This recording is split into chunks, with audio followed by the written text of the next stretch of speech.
Hello, everybody, and welcome to episode 6 of the Book Club with Jared podcast.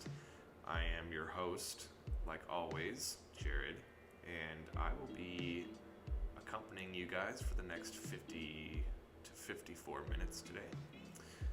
It's great to be back so soon. I recorded my last one 2 days ago, and so right off the cuff of the last one, I'm getting back into it because, like I said before, I'm really excited about the next section that we're going to be reading today. I had some extra time today because work was short, so it's a little bit early in the day. So I'm going to hopefully get this edited and up online by within the next hour and a half or so. So stay tuned to see that. Obviously, if you're hearing this, then you waited, and I thank you. But anyway, I digress. Last episode, our drink theme was apple cinnamon tea, but today we're taking a little bit of a more plain and simple route. We just got some tried and true, plain and simple A&W Root beer, which, in my opinion, that is factually correct, is the best root beer out there. People come out and say, no, it's mug, no, it's bark, no, it's whatever else there is. No, A&W is the best root beer. Don't argue with me. Okay? So, I'll be periodically sipping on that over the course of the next several scores of minutes. Last episode we read from chapter 1 to chapter 5, excuse me. And so I'm going to pick it up where we left off. You'll remember how in the first 5 chapters, our main character, Tella, gets her white device in the blue box, and she has since discovered that it is a invitation to what she now knows is called the Brimstone Bleed. And you'll remember how her and her family moved from Boston to Montana, so that's a bit of a cultural shock. And she had to drive from Montana to Nebraska to find the red brick building where the pandora-selection process is to take place. And that's where we are right now. She's made it to the red brick building, and she's about to, well, I'm not going to spoil it, but I like this point in the book because it's where a few things begin to make sense. I'm not going to tell you what because you'll see. And everything is sort of set into motion, and you'll understand what I mean as we progress through the story here. So, without further ado, once again, I'm going to begin reading in chapter 5. And like I said before, these chapters don't have names; they're just numerically titled. So, this is chapter 5. If this race isn't real, I think, I give the prankster mad props for enthusiasm. The eggs look fragile. Like, if I touch them, they'll shatter into a million pieces. I remember when I was small and we would go to my grandmother's house, the grandmother I knew. There were always things I was allowed to touch and things I was not. These eggs would have definitely made the do not touch list. I walk around the room slowly, bending down or reaching up on tiptoes to look closer at each one. They're like nothing I've ever seen before, and it feels almost like I've stepped onto the set of a sci-fi flick. I don't understand how these things got here, or how this is even happening. Some eggs seem brighter than the rest, while others seem a bit sturdier. I'm not sure how I'm supposed to pick, what characteristics I should look for, or how I'm supposed to announce my decision. As I'm about to touch an egg, a thought occurs to me. What if the first one I touch defies my choice? Yes, this whole thing may still turn out to be a hoax, but it's still sure as hell doesn't seem that way, and I want to be careful in case it's not. I yank my hand back and bite down on my fist. Decision making has never been my strong suit. I lean in close to another large egg.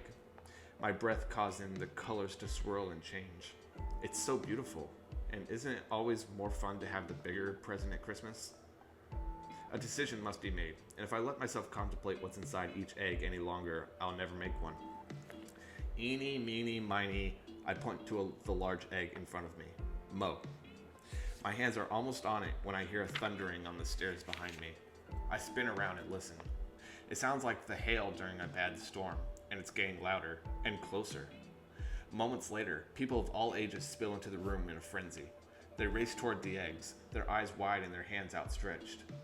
Unlike me, they don't hesitate. They snatch the first eggs they come to and they race back up the stairs. My face burns when I realize what's happening. They're taking all the eggs. There won't be enough for everyone. I can't wait any longer. Someone has already grabbed the egg that I intended to take, so I dash toward another one. A man in his mid-20s cuts me off and swipes the egg in one graceful movement. Then he tucks it under his arm like a football and makes for the stairs. 3 more people rush toward the 2 eggs. They claw and kick and scream until 2 girls, no older than 13, slip away from a portly man and sprint toward the stairs. I see an egg toward the room's entrance and hurry toward it, but I'm not aggressive enough, and when it comes down to me and another girl with wild eyes and big shoulders, I falter. She sneers at me and grabs the egg, then she's gone, flying up the stairs 2 at a time. Everything has happened in a matter of seconds. As I look around the room, I realize with a bolt of fear that there's only 1 egg left. I'm closest to it, and the girl closest to me realizes that. She narrows her eyes in my direction and darts towards the egg, but I'm faster. The people behind us don't move, or at least I don't hear them move. It's like they know it's too late, that it's between me and this girl, and they might as well pack it in. I'm so close to the egg that a smile curls my lips. I'm going to get there first. Then it's just a matter of getting past her and back up the stairs. I reach out to grab the softball-sized egg, and then I feel it, a shooting pain rippling across my scalp. This girl has a hold of my hair and she's pulling me down. I crash to the floor and she leaps over my body. Instantly, I reach for her legs. If I have to fight her on the ground, I will, because suddenly I remember Cody and the way he was before I left. The steady rise and fall of his chest. The girl anticipates my grabbing for her, so she makes a hard left, races around the circular table, and it's over. She's gone. At some point during the mad dash, I realized with an overwhelming certainty that this race is real, that the brimstone bleed is real, and now I try to swallow that I've already lost. I beat my fist again against the ground and look up. 3 people remain in the room with me. They look equally dazed, searching for an egg that isn't there. One of them hangs his head and ascends the stairs slowly. Like me, he seems petrified to return home and admit failure. The back of my head aches, and when I reach around and touch the throbbing spot, I feel something wet and sticky. Though I know I'll be sick if I look, I almost want to. Like seeing my own injury will be partial punishment for my failing of my brother. I look at my hand. Sure enough, my fingers are coated in blood. It's bright red, which I think is good. Dark blood means it's coming from somewhere deep. I glance up to, what? Showed the 2 people left my wound? But then I look up and there's only 1 person. My heart stops. The guy looking down at me is very tall, or maybe it just seems so because I'm still on the ground. He appears to be about my age, though the broad width of his shoulders tells me that he may actually be a couple of years older. His eyes are blue, but not in the way that makes my knees buckle and start naming our children, but the kind of blue that makes my breath catch. A cold, hard blue that looks more like a statement than a color. One that says, back up. His hair is so dark, it looks like wet ink, and it's spiked around his scalp in soft tufts. He has a strong jawline, and right now the jaw is clenched so tightly, I'm afraid this guy's about to kick me when I'm down. They're all gone, I whisper. I hadn't thought to say anything, but it just slips out. He narrows those chilling blue eyes at me, and in an instant they flick towards a door near one of the bookcases. He looks back at me, and I wonder if maybe, even though he looks a little like a serial killer, he's going to help me up.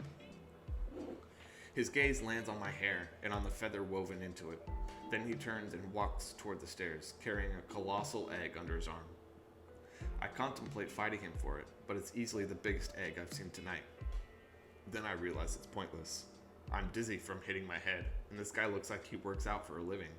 But I think about the way his eyes flickered toward the bookcase. It makes me wonder. Treading softly, I move toward where he had looked, but there's nothing there. I grab on to the top of the bookcase, as far as I can reach anyway, and step up. Then I climb the shelves like they're a ladder until I can see over the top. There's nothing there, and when I look around the room from this elevated height, I don't see anything anywhere else either. I crawl down the shelves until I'm standing on the floor again. Then I get onto my hands and knees. When I lay my face against the cool tile and peer under the bookcase, I have to bite my lip to keep from whooping. I see an egg. Pressing myself flatter against the floor, I stretch my arm out. I hold my breath as I retrieve it, afraid if I fill my lungs, I'll drop my prize. Once the egg is safely out, I study it closely. It's the size of a watermelon, which I guess is okay, but the coloring is all wrong. It's not like the others with the remarkable sheen that changes when you turn them over in your hands. This one is dull, and when I hold it up, I see there's a fracture the length of my finger running across the bottom. It must have dropped onto the floor and rolled beneath the bookcase. Looking at it, I wonder if whatever's inside is still alive. My guess is no, but I have no other choice than to hope it is. I stand up, pull out my shirt, and lay the egg in like my shirt's a nest. Then I smile. This egg is small and ugly, and if I'm not mistaken, it's got a little stank rolling off of it. But it's mine, and I'm going to take care of what's inside. I wrap both arms around the bottom of my egg and hurry up the stairs, out the front doors, and into Bob. Slamming the car door closed, I glance around. I've got to find a safe place for this thing. I grab my bag from the back and pull out anything sharp.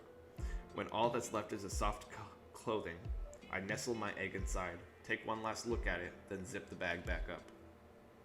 Opening the glove compartment, I start to toss in all the remaining items from my bag. When I get to the device, I notice the red light is blinking. My shoulders tense. Will it be the same message as before? Or will there be new information that helps me find the race? I hadn't even stopped long enough to wonder what I was supposed to do when I had this freaky egg in my possession. I slip the device into my ear, close my eyes, and push the button. Silence. Clicking. Static. Root beer break.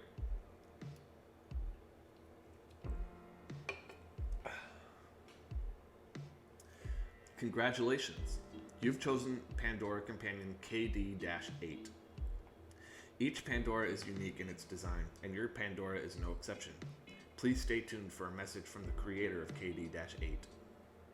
She knows. She knows which egg I took. Opening my eyes, I place a hand on my bag, imagining the egg safe inside. My knees bounce as I anticipate hearing someone new on the device. I don't have to wait long. Hello? An older male voice says. Hello?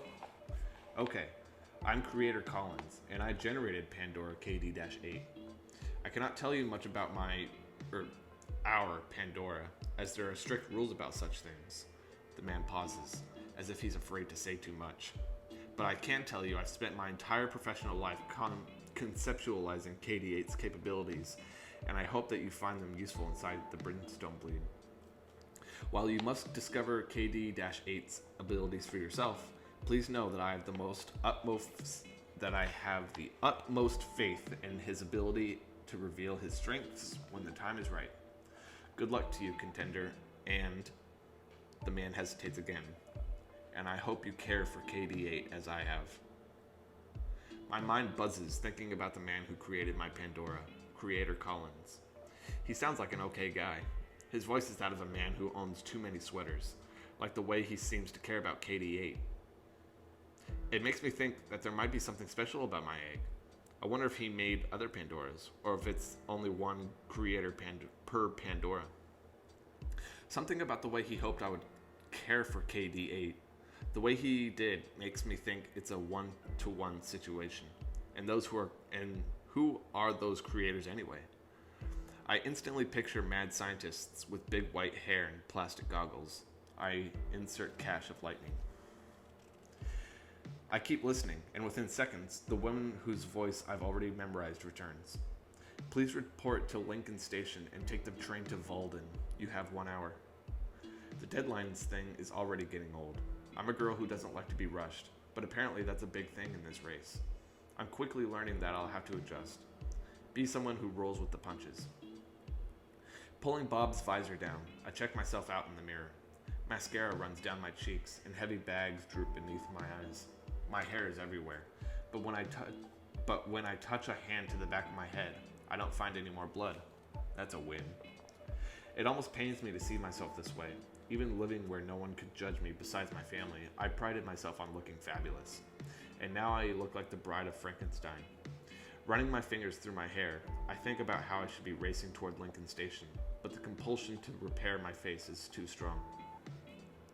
I grab my makeup bag, the one I never leave home without, and fix what I can. What I really need is 12 hours of beauty rest and a Swedish massage, but something tells me that ain't happening. My hair also needs way more than I can do from inside of a clunky car, and that's when I remember Cody on Christmas. My curly hair has a will of its own, and while I sleep, that will grows and grows, so that when I wake up, I resemble a wild animal.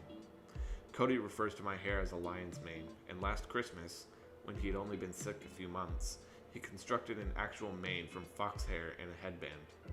When he wrapped it as a gift from me to him, when he opened it, he acted all blessed to receive this gift I hadn't given him when he read the card, which he wrote aloud, "Dear Cody, I want nothing more on this Christmas morn than for you to join my pride.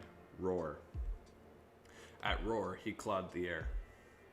At the time, I hated him for it, but thinking back on how much time he put into being an ass, I can't help but laugh, because I know now if he really hated me, he wouldn't have bothered.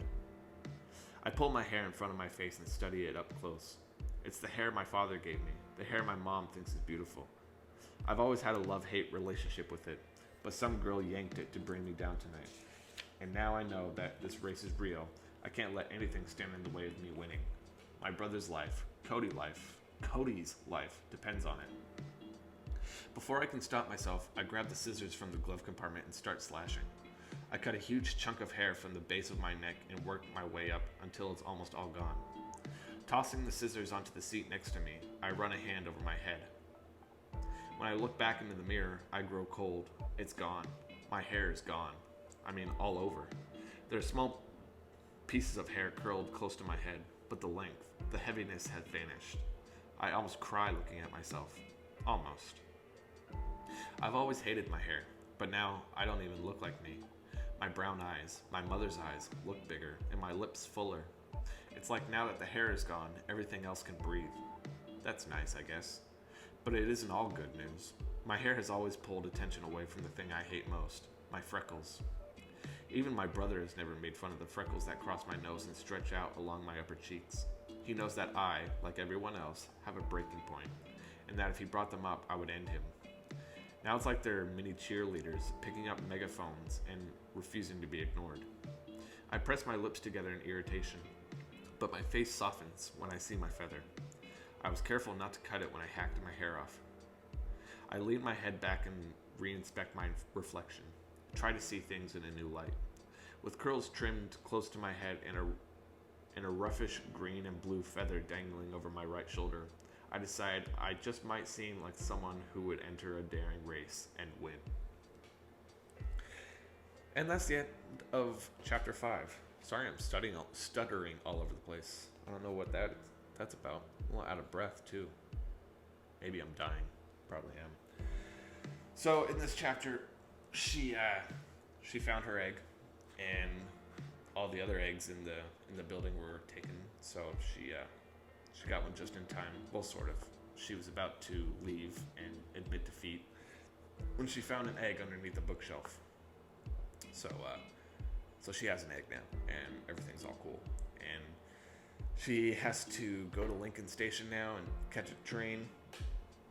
And while she was selecting her egg, some girl was yanking on her hair, and she now realizes that her hair can be used against her if she goes in the race, and so she just hacked it all off. So pretty bald at the moment. Anyway, so that's where we are now. About to start chapter 6. If I remember right, well, I'm not going to spoil it. Never mind. Anyway, okay, chapter 6. Lincoln Station, I discover, accommodates both trains and buses. I have no idea which I'll be taking, but I know I'm going to Walden. I decide I'll just tell the person at the ticket window where I'm headed and let them figure it out. The station is surprisingly busy for this late at night, or early in the morning, or whatever you call it.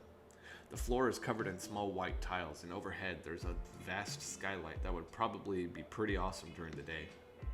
Big round benches dot the floors for people to lounge on, and because the ceiling is so high and the floor is tile, every little sound morphs into something like an elephant stampede. Eventually, I stumble upon the check-in area. It consists of a skittish guy in his mid-30s standing behind a large plasticky counter. He's wearing a navy suit with a crisp white dress shirt. His tie is yellow, which pleases me to no end. The guy spots me approaching and runs a hand over his canary yellow tie.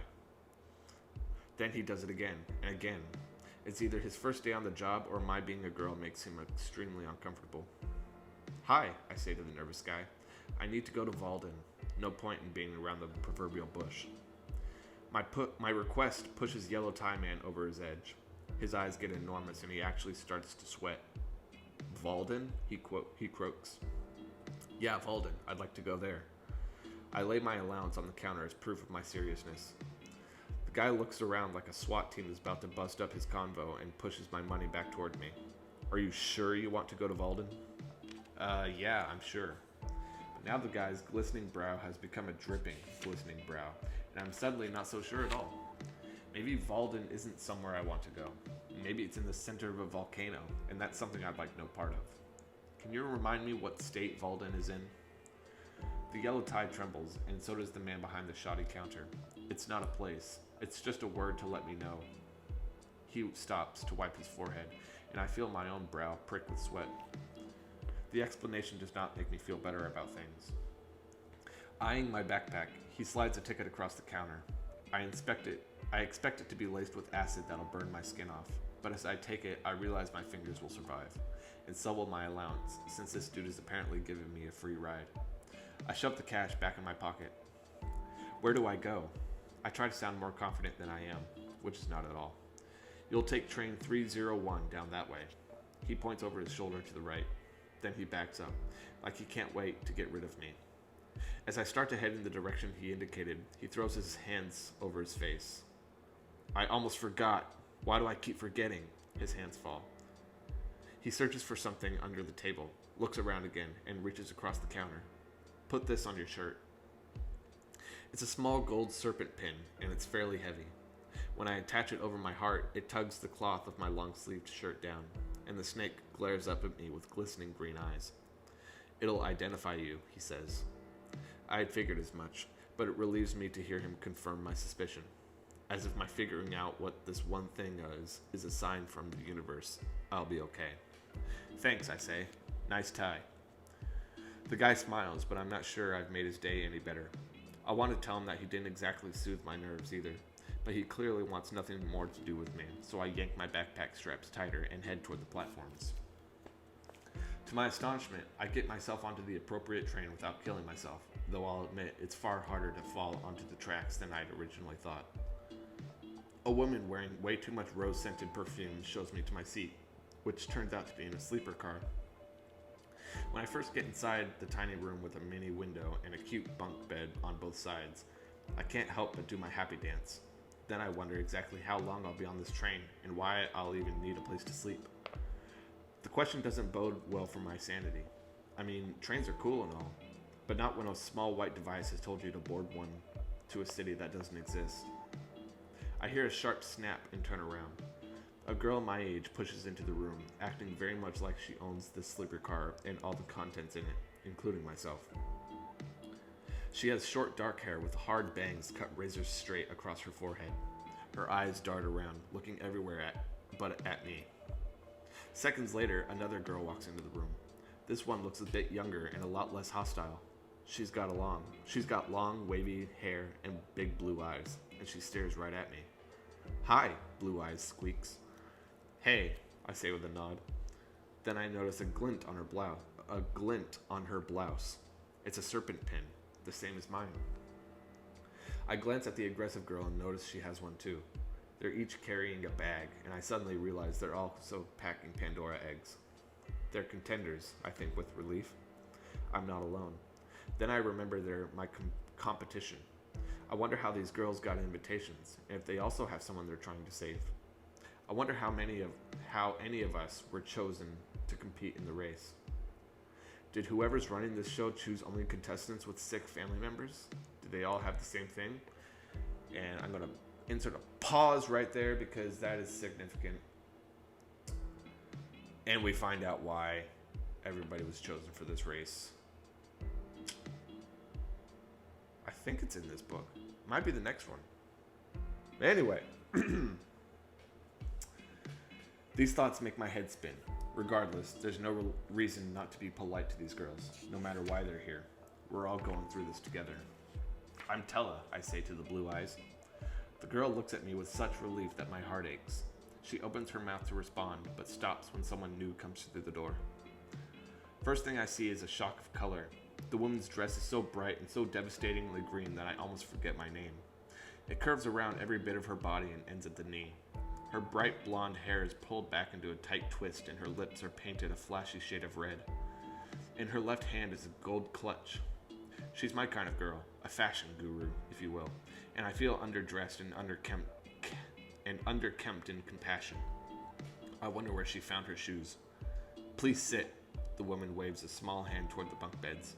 Her voice is perfectly even, perfectly calm. I wonder if anyone has ever told her no. My guess is if they did, they quickly changed their minds. Blue Eyes sits on a lower bunk, and I sit across from her on the other. Aggressive girl jumps onto the top bunk above me, her legs dangling in my line of vision. I press my lips together in annoyance and move her over so I can see. The woman closes the door behind her and locks it. Never a good sign. She reaches into her gold clutch and pulls out 3 blue boxes, exactly like the one I found on my bed, but much smaller. So small, I wonder what could possibly be inside. The woman hands a blue box to each of us. When she gets to me, her fingers brush mine. My muscles tighten, but she only smiles. I realize the woman must work for this race. I eye her closely, looking for clues that'll help me understand what I've gotten myself into. That'll help me win. "Open them," she says. I lift the lid of my blue box. There's no miniature pillow this time, only a single green pill. I remove it from the box and lay it in my palm. It's the kind of pill that looks like it has liquid inside. It's actually quite beautiful, and I find the desire to take it compulsive. Swallow the pill immediately. If you do not, you'll be disqualified. With that, she unlocks the door and leaves. I glance at Blue Eyes and wonder if she can hear the hammering of my heart. It pounds so hard against my chest, I imagine that I might be having a heart attack. How did this happen? How did I go from homeschool and teasing Cody to Sunday fun days to this? I could back out, I think. I could just throw up my hands now and decide that this is all too psychotic. But then I think of Cody. I know he would do this for me. He wouldn't even hesitate. Despite all his irritating qualities, I've always thought of him as courageous. "Damn farmies," the girl above me says. "Bottoms up." Blue Eyes gasps. Then she looks at me. She took it. I shrug, trying to act like it's all cool even though I'm about to pass out. Glancing down at the green pill, I make a decision. I will not abandon my brother. I pop the pill into my mouth and swallow. It goes down easily, but I still reach for a water bottle in my bag. I take a few pulls, then I hand it to Blue Eyes. "Here, it'll help." She takes the water with a shaking hand. When she looks at me, the pill close to her lips, I nod. I don't know why I'm helping her. I probably shouldn't. There's no telling what we're taking. I could be helping her sign a death sentence for all I know. The thought sends shivers down my body. I tremble so hard I have to lie down. Turning my head on the overstuffed pillow, I watch Blue Eyes swallow the pill and then take 2 gulps of water. She lies down on her bunk, keeping her eyes locked on me the entire time. I look above me and wonder what aggressive girl is doing. Her legs have disappeared over the side of the bed. "What did you mean?" I asked, tapping the bottom of her bunk. About what? Aggressive girl says, though her voice doesn't sound quite so aggressive anymore. It sounds more drained. You said something about farmies, I said. What's that? Not what. Who, she answers. Though I can hardly understand her. It sounds like she's slurring her words. I move to sit up, to drill her with questions since she knows what's going on. But as soon as I do, the room spins. I drop back down onto the bed and glance over at Blue Eyes.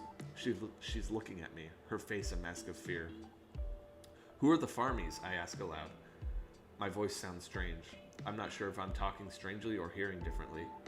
The girl above me doesn't respond, and slowly I begin to sink. Blue Eyes and I hold each other's gaze for several seconds, like if we can just keep eye contact, we'll be okay. But then her lids flutter closed and open. Once, twice. Her cheek presses deeper into the pillow. She doesn't open her eyes again. My own eyelids feel like they're weighted. It's just a sleeping pill, I assure myself. That's all we took. Since I haven't slept in I don't know how long, I close my eyes for just a moment. I fully intend to reopen them, but once they're closed, it feels so good. Can anyone hear me? I ask. My eyes still shut. My voice sounds like it's coming from the other side of a wall. Though my arms feel heavy, I manage to tug my backpack onto my chest. I wrap my arms around it, praying my egg is safe inside. When my feather falls over my neck, tickling my skin, it reminds me of my mother. I pull her face into my mind, and I let go. That's chapter 6. So she got her egg, and she went to the train station, and she got on the train. She met 2 other girls, which I don't think we see them again, unless this is one of the main characters. I can't remember, but we're about to find out pretty soon. Excuse me. And they were all given sleeping pills, and now they're all asleep. There were 3 of them. So Tella's on the train. She's sitting in her car, and her train car, which is a sleeping car, and she took the sleeping pill and she's asleep. So that's where we are now. So here's chapter 7. Chapter 7. The first thing I become aware of is the sound. It's a low rumbling and seems to be coming from beneath me. I open my eyes and immediately close them again. Everything in my body screams for one more sleep. I almost give in to the temptation, but I know I shouldn't. There's something I'm forgetting. I force my eyes back open, and this time I take in my surroundings. Or at least I try to take in my surroundings. There's hardly any light to see, and a slow panic twists in my stomach. Where am I? Pushing myself up from the fetal position, I feel smooth wood beneath my hands. I throw my arms out and find 4 walls. They're close, way too close. My throat tightens when I begin to understand. I'm in a box. I go from mild anxiety to a full-fledged mania in a matter of seconds. Pounding my fists against the boards, I scream. I swallowed the pill. I'm in a box. How stupid could I have been? I left without telling my family where I was going, got onto a train to a city that doesn't exist, and swallowed a foreign object. Oh yeah, and I also picked up a rotting egg along the way. My egg! I feel along the bottom of the box, my fingers touch a corduroy bag. That's not my backpack. Stuffing my hand in, I sigh with relief when I find my smooth egg tucked safely inside. I pull the bag over my crossed legs and into my lap and wrap my arms around it. It's okay. We're okay, I say. I'm not who I'm talking to. I'm not sure who I'm talking to, but I guess it's my egg. I gently lift it out of the bag and lay it on my lap. Everything's gonna be okay. I stroke the outside of the shell and glance around. The rumbling sound outside is steady. It'd almost be soothing if I wasn't in a box. I consider screaming until someone lets me out, but I'm afraid I'll lose my mind if I do. I'm also concerned with how long I've been in this thing. How much air is left. I don't see any air holes, and I know screaming will cause me to lose what little air there is quicker. Thanks, horror movies. I try to steady my breathing and calm my thoughts. It's not working. I rub my hands over my egg and think that this would be a really good time for this thing to hatch and help a sister out. I lean over as best as I can and whisper, "Please come out." Nothing happens. Rubbing the fabric over my knees, I suddenly realize my jeans don't feel right. I grab at my legs and stomach. These aren't my clothes. Someone changed my clothes while I was asleep. My first thought is, what creepazoid takes someone's clothes off while they're sleeping? The second is, what undies I'm wearing, whether it's an old skeezy pair or my good Victoria's Secret stuff. I'm not proud of this last thought. My box suddenly jerks and a loud hissing sound pierces the air. I've heard the sound somewhere. I just can't quite place it. For several minutes, nothing happens. I continue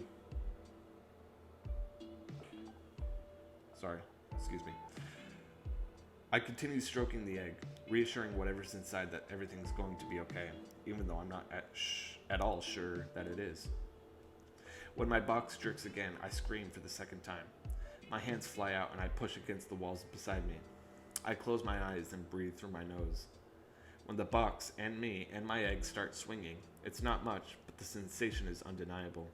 It's okay, it's okay, it's okay. I repeat it like a mantra as the box continues to sway side to side. The box jolts to a stop. I feel like something's going to happen, so I tuck my egg back into the new bag. Then I look around, waiting. The front of my box slides open and light blinds me.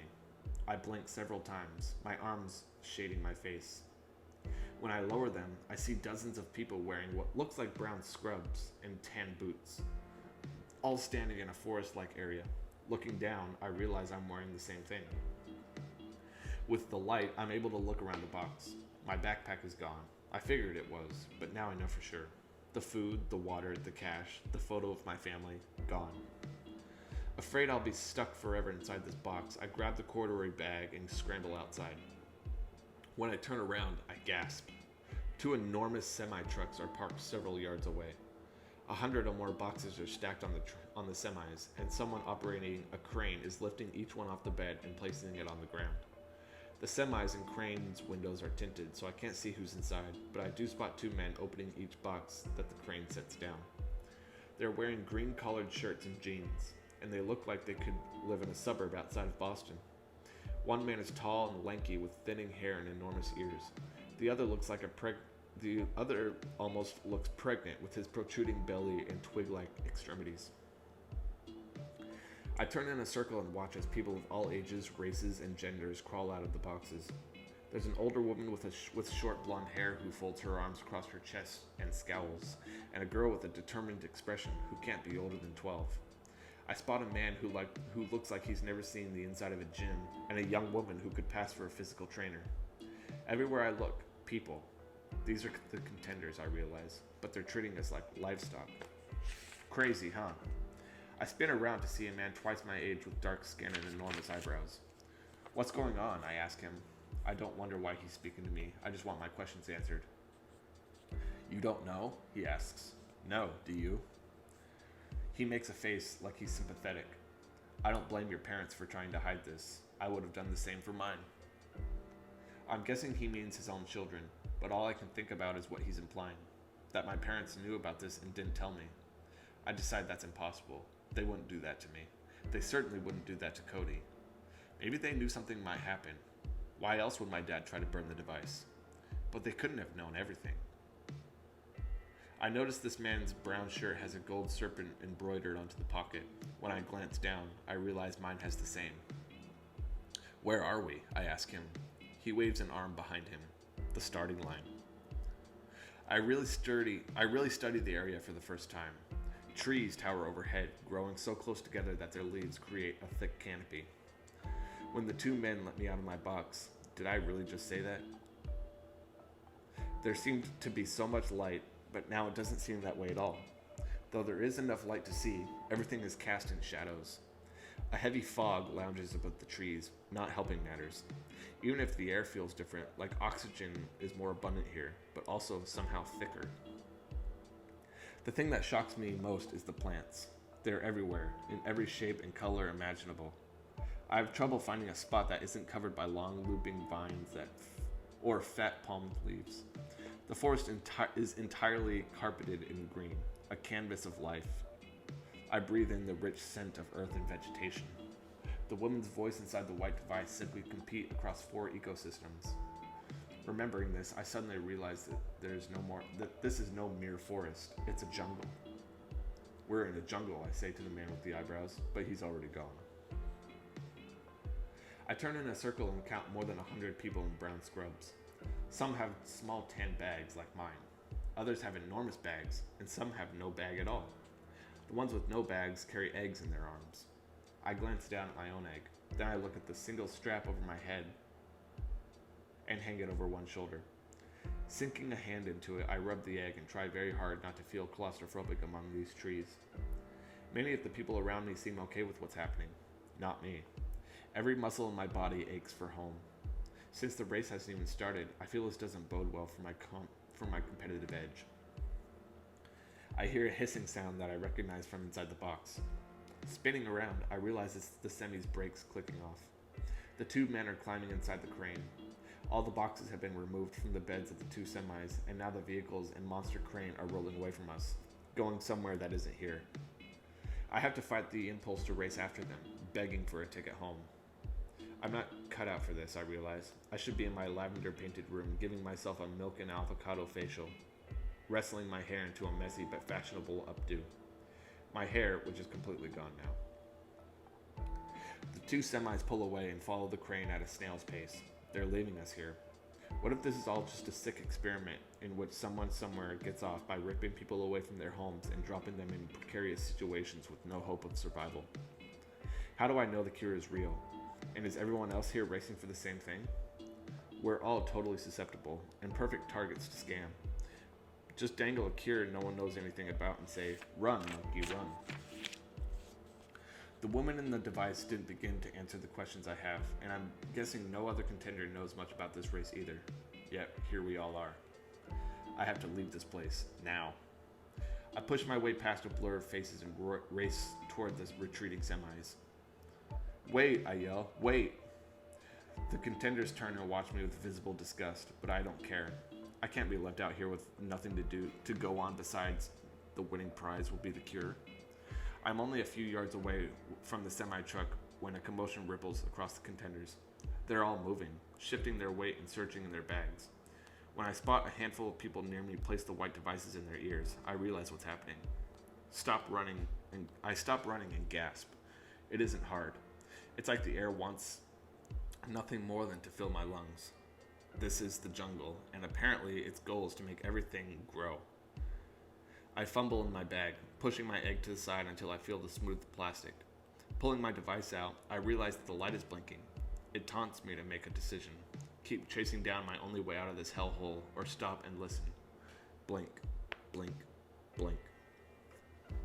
Around me, more than 100 people raise their arms and press the buttons. I wonder what the message is. Turning back to the trucks, I realize they're moving too quickly. I could catch up, but I'd have to run, and I'd have to run now. As the trucks pull farther and farther away, noises from the jungle amplify. I turn and face the lush green landscape in the midday heat. I make out birds calling to one another, and a long, sharp whooping sound I can hear from the foliage rubbing together. Even though there's not a trace of wind, a short, low roomp sound repeats over and over, and somehow, while I'm listening to all the different melodies, a small smile parts my face. This place, it's miraculous. Cody would love it. In a daze, I place the white device into my ear. I press the red blinking button. When the woman speaks, she almost sounds excited. It's eerie to hear her normally robotic voice so animated. "We'll wait a few more seconds while everyone tunes in," she says. I wonder how long she's been saying this, and how she could possibly know whether everyone is tuned in. There must be some sort of tracking capability built into the device. Glancing over my shoulder, I note that I can still see the trucks. I could still make it out. All right, I think that's quite long enough. Was that a few seconds? I need her to wait. I need more time to decide. My pulse quickens and sweat beads across my arms. If you're hearing this message, then you have successfully completed the pandora-selection process. It also means you are now at the official starting line. Around me, contenders whoop with excitement. Seriously? They're about to plunge into a wild jungle, and that brings them happiness? Once again, I realize how out of my league I am. I don't even have a change of clothes, for crying out loud. As you may have realized, you're on the outskirts of a rainforest. This will be the jungle part of the course. You will have 2 weeks to arrive at the jungle's base camp. You will find its base camp following the path of blue flags. Contestants glance around, immediately looking for the first blue flag. As for me, I'm watching the taillights of the semi and having a massive coronary. If you're the first to encounter a blue flag, you may remove it, but you may not remove the stake that it's attached to. Doing so will result in immediate disqualification. I wonder why anyone would want to remove the flag to begin with. No one else seems concerned by this. While the cure will be awarded to a single winner at the end of the last ecosystem, we will bestow a smaller prize for each leg of the race. The prize for the jungle portion will be monetary. The woman pauses dramatically. I'd like to officially welcome you to the Brimstone Bleed. May the bravest contender win. That's it? That's all she's going to say? Because it seriously sounds like she's wrapping up. So why aren't I running after the trucks? Why am I not chasing after my only way out of this jungle like my life depends on it? I know the answer, though I wish I didn't. Cody would do this for me. I'm his only hope. I have to believe this cure exists. My only other option is to return home and watch my brother die, if I could even get back home. I glance around frantically, looking for someone to tell me what to do. The contenders have formed a long line, the kind you see at the start of a marathon. A few yards from where I stand, I see him. My throat tightens when I realize his cold blue eyes are locked on me. It's the guy from the pandora-selection process, the serial killer looking dude who I thought was going to kidney punch me. He glares in my direction like he might take his opportunity to finish what he never started. I raise my hand in a small wave, hoping it says something like, "See, look how friendly I am." He lifts his own enormous hand. For a moment, I brighten. I think maybe that, even though it looks like he hates every fiber of my being, he's going to wave back, but he doesn't. He holds up 2 fingers, his pointer and his middle, places them under his eyes, then points in front of us. Oh, no, he didn't. Oh, no, he didn't. I think he basically just told me to pay attention. I'm still processing this when the woman's voice rings in my ear. Go. And that is the end of chapter 7. So, the train ride came to an end and dropped everybody off in the middle of a jungle, or rainforest, as the woman on the device said. And now they have to reach base camp in 2 weeks' time. They will find base camp by finding a series of blue flags. And the blue flags, well, they use blue flags for the rest of the series, indicating the way, the direction to base camp. So that's what we read. Like I said, that was one of my favorite parts of the book because it just sort of launches you into the plot of the book, this race and how detrimental it is, and we're going to see a whole lot of that in the upcoming chapters. So you just wait, and I hope that you're enjoying this book as much as I am, because like I said last time, I could just read this book, but I only have a limited amount of time, so might finish a little bit earlier today than we did last time, but that's okay. I'll let you guys off early. So yeah, stick around for what happens next. I might record the next one on Friday or maybe sometime this weekend. I'm not entirely sure, but nevertheless, the next episode will indeed happen. And also stay tuned for possible future projects that I am in the planning, conceptualizing stage of. So there's that. And yeah, I hope you guys enjoyed this episode today, and I will see you on the flip side. Take care, guys. See ya.